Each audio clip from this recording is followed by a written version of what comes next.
I don't know why, but I'm feeling a little bit nervous about posting this video today. I think it's a mix of it being 2 weeks since I've posted the last video and I feel like a little bit out of rhythm, a little bit out of routine. Plus, all the videos that I've done in the past, I've been pregnant and now we have a 12-day-old. I'm a little bit sleep deprived, so maybe that's why as well, and I'm just navigating life. But yeah, I don't know why I've been really just feel a little bit rusty speaking in front of the camera and getting back into the swings of things. But I'm so excited to share my birth story with you. I've already filmed and edited it, and I have my boyfriend Matt with me as well because he remembers a lot more than I do. So you get the context of both mum and dad, the birth story version.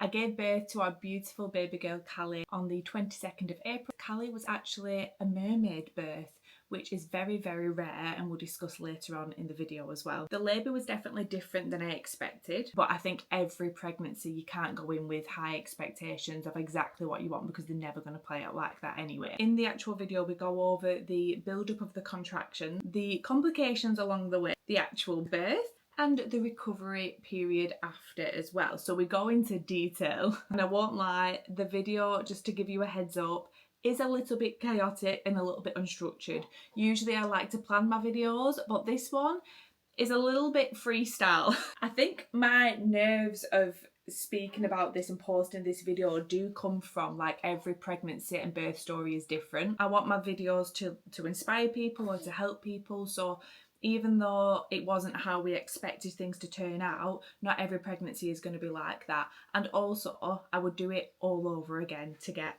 baby Callie, so that says it all. So let's dive into it. I hope you enjoy the slight chaoticness of the video. And if you haven't already, click subscribe to follow our journey.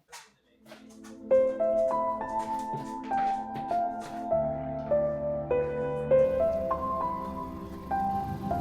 you want me to call it from the water? First family outing. It's our first family outing. It's the first time Callie has been out of the house. It's the first time with her little smooshy face.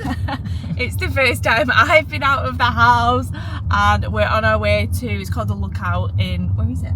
Longridge, in Longridge, Not chipping in the greenery. So exciting times, and I just thought whilst we're on our way for our first cute family day out, we can talk about the birth, we can talk about we can talk about how Callie arrived to us. So if you like birth stories, I know some people absolutely love birth stories, like my friend Nat. She literally watches birth stories, wants to know every single detail about a birth, like every minor detail. So we're going to go over like the significant things of what happened. I'm a first time mum. Callie was born on the 22nd of April. God, I forgot then. 22nd of April. She was 8 pounds 2, and she was actually delivered by a mermaid birth as well, which we'll explain later on. But the whole pregnancy, was it 16 hours? Yes, from the first contraction it was, yeah, pretty much 16 hours. So we're going to cover the biggest parts of everything. We'll go over as much detail as we possibly can. I'm going to keep this transparent, very honest with what happened. I'll be transparent. Matt, well, you'll get the dad's version of it as well. They'll both be slightly different, yeah, but let's just get into it all. So if you like birth stories, if you like knowing the detail of things, then let's go. So if you've watched part 1 and part 2 of me vlogging every day until I start labour, you'll know that those 2 videos I wasn't showing any signs, any symptoms. I was booked in for my 5th sweep, I was booked in to get induced, like nothing was happening, and I was 41 weeks, so there was just nothing kind of going on. Anyway, went to bed on the 21st of April, and come 12:22, for anyone who likes those angel numbers, I had my first contraction. I actually went to clarify it was the 22nd, and as I checked the first contraction it was 12:22 on the 22nd, and I took a picture of it and I was like, oh my god. We was like, it's a sign. So anyone who likes stuff like that, yeah, 12:22 on the 22nd is when everything started. We rang the hospital and the hospital was like, try and sleep. This will usually last like a day or 2, the contractions that you're having. Try and have a sleep. Try and have a sleep is what they said. Well, guys, no, this was not going to last a day or two. I kid you not. Within the space of me starting with contractions to heavy contractions, was it 3 hours? Over the space of 2 hours. 2 hours. Over the space of 2 hours, every contraction was once every between 11 and 14 minutes. And I was prompting you that we needed to start making a move. I rang the midwife 3 times to say, this is progressing. I'm trying to tell you. It shouldn't take that long. And then it got to a point where every 2 minutes and 10 seconds, Jess was crumpled up into a ball going, oh, I was like, we're going to the hospital now. Oh, move, Mr. Duck, move, Mr. Duck. Oh my gosh. That was not staged, there was a duck. Oh my god, there was a duck in the road. There was a duck. Anyway, Move, Mr. Duck. Going back, that was my natural reaction to that. Move, Mr. Duck. So we went to the hospital, we decided to go to the hospital, and on the way there, can I just say the car journey is one of the worst parts because you're having contractions and you're in a car. For you, it's one of the worst parts. It's a very hostile environment. But anyway, we got to the hospital and I went from being 2 centimetres, and in them 2 hours I'd gone to 4 centimetres.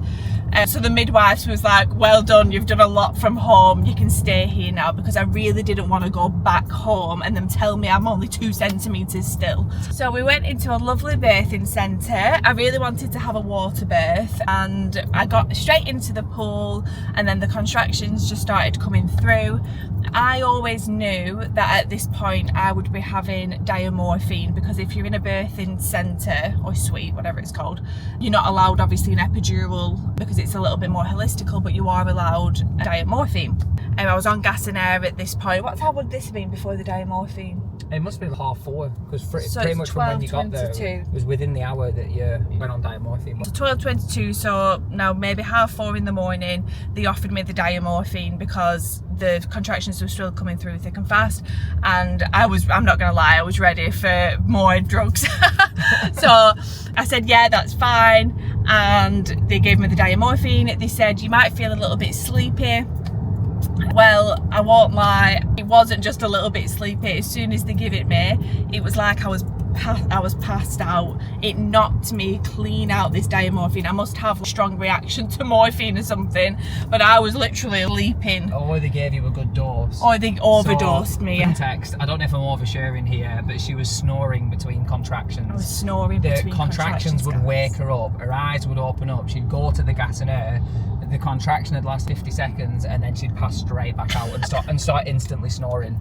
So I think she had a lot of diamorphine from what they give her. Yeah, Matt thinks that they gave me too much. Well, I don't know if I'm progressing here too fast, but then Ali's heart rate dropped a little bit. Yeah. So then we had to be moved into a different room, and I'm an over-analytical person. I was like, well, it's because you've given too much diamorphine, so it's impacted Callie's heart rate. The last thing you want to hear is, oh, something's changed for the first time over the whole space of 9 months, and I'm thinking, well, she's had too much morphine, that's what it is. So they had to strap me up on this bed at this point. I had to come out of the pool, they strapped me up on this bed, and the worst thing you want to be doing when you're having contractions is be on a bed led down. It's so uncomfortable.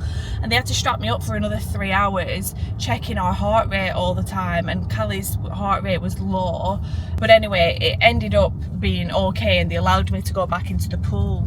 So then, I hope, by the way, there's no structure to this video at all. Oh, it's wild. This is, if you're still with us, you're doing amazing. 8 AM, we was at 8 centimetres, so we were nearly there, buzzing.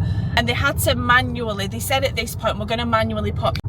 Sorry, I just accidentally stopped the video then. I don't even know where I left off. So at 8 centimetres, they said I'm going to pop you. I usually really plan my videos. They said they'll pop my waters. So they got me on the bed again and they popped my waters. But that didn't hurt, by the way, at all. If anyone needs the waters popping, it's absolutely fine. I couldn't even feel it. When I got to 10 centimetres, which took the longest period of time, how long did it take me to get to 10 centimetres at pushing point? The last 2 centimetres took about 7 hours. So I was in the pool now, ready to push. They got the mirror under, seeing if they could see me pushing, and I was pushing as hard as I could. They were saying push the one up to fart or to poo or something. I was like, I'm trying. I'm trying to shit on you. And then at one point I went, why isn't she coming?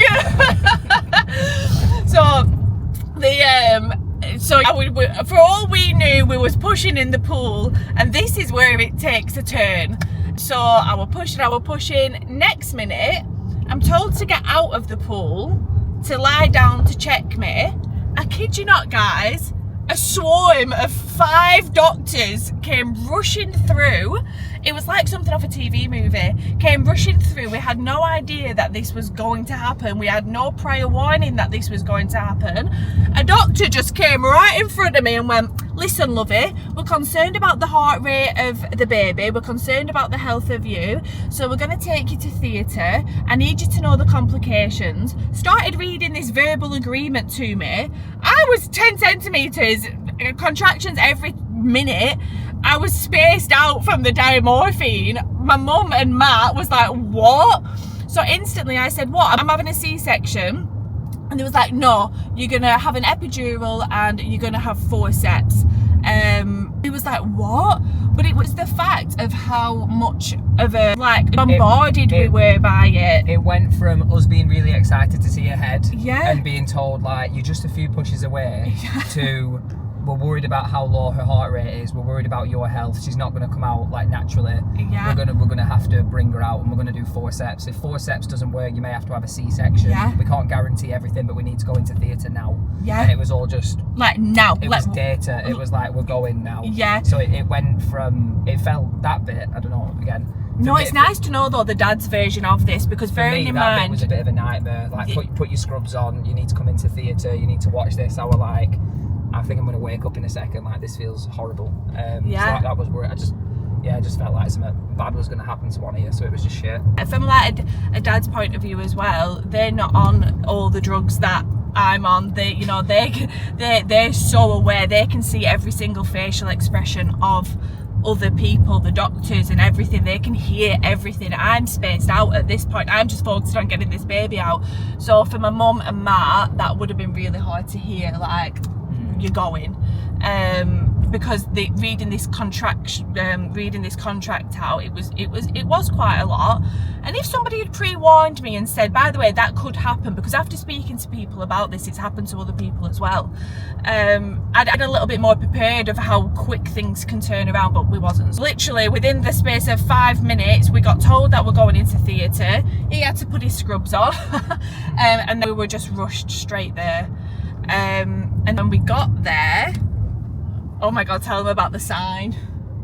Well, so they're giving Jess an epidural, which yeah, you actually found was pleasantly, I mean... Epidural, once I had that epidural, guys, pain went away, my contractions had gone, I was pain-free at this point. I was like this, But I'm a bit of an overthinker anyway, and they're like, do we have this check? Do we have this thing? Is everyone in position to do this? And it just sounded quite fucking... Oh, do you know what I mean? Yeah. Like, it was a big thing that was happening, and it just sounded and felt like high risk to me. Anyway, on the whiteboard, they wrote trial in massive green letters. Fucking trial. And in my head, I just thought, just don't ask. Just don't even ask. It won't mean trial like that, but I saw the word trial and felt like they were trialing something. Anyway, I only told Jess this like 2 or 3 days later. I was like, they fucking wrote trial on the whiteboard. As they were writing it, I was like, what the fuck are we trialing? Which is absolutely mad. But when we got there, I won't lie, I was scared, but I think from my perspective, I just wanted baby girl out, and I wanted her to be healthy.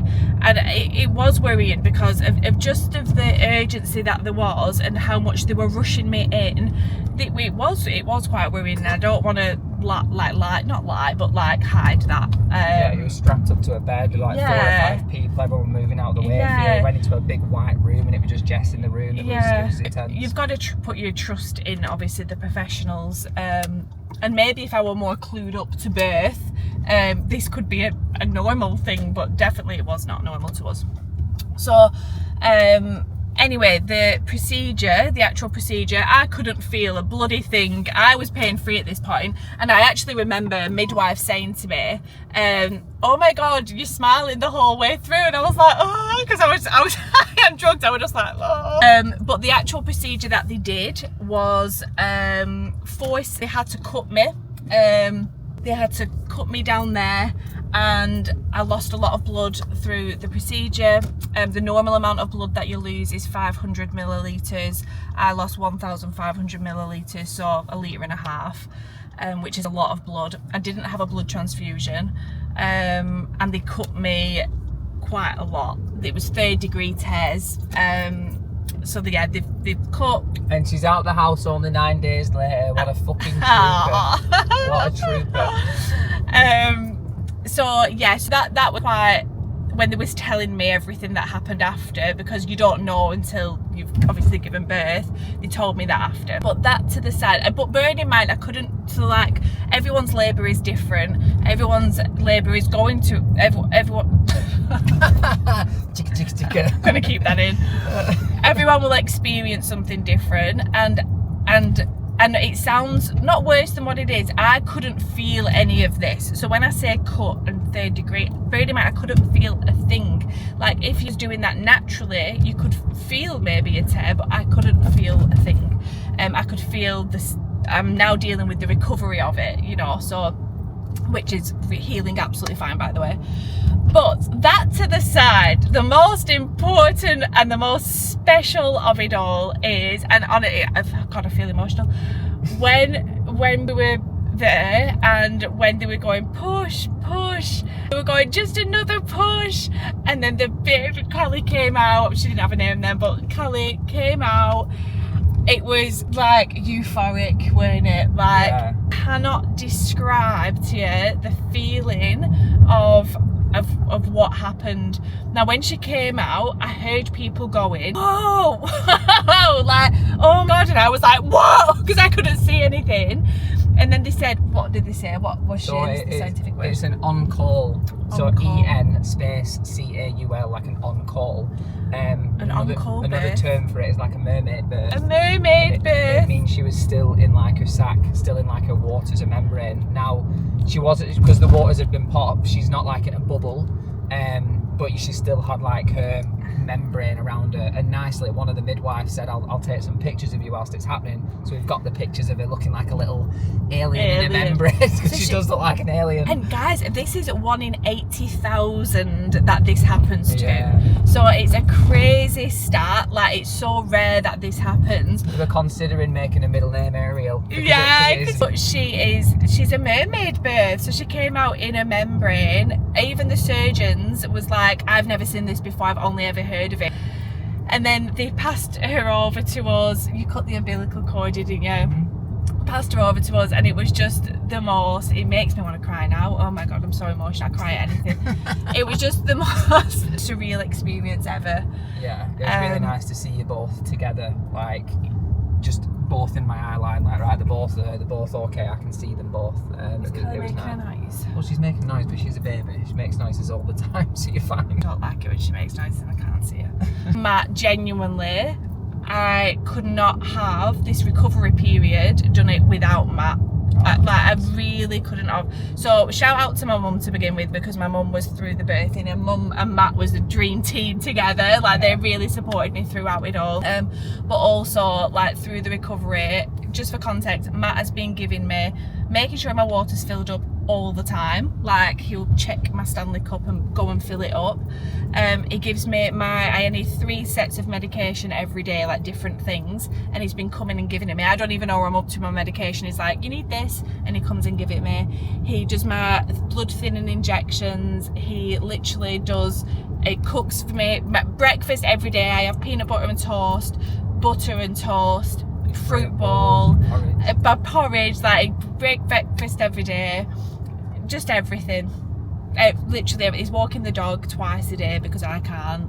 Everything. So thank you. That's nice, thank you. So nice. But the recovering period is actually going really well. As long as you can actually relax and lie down and, like, not as much and just let something heal, you're good. And the recovering, I'm 9 days in, I'm still not completely recovered, but all's doing well, and we're just in a little newborn bubble at the moment. Yeah. I'm gonna do another video on what it looks like with, like, the support from Matt.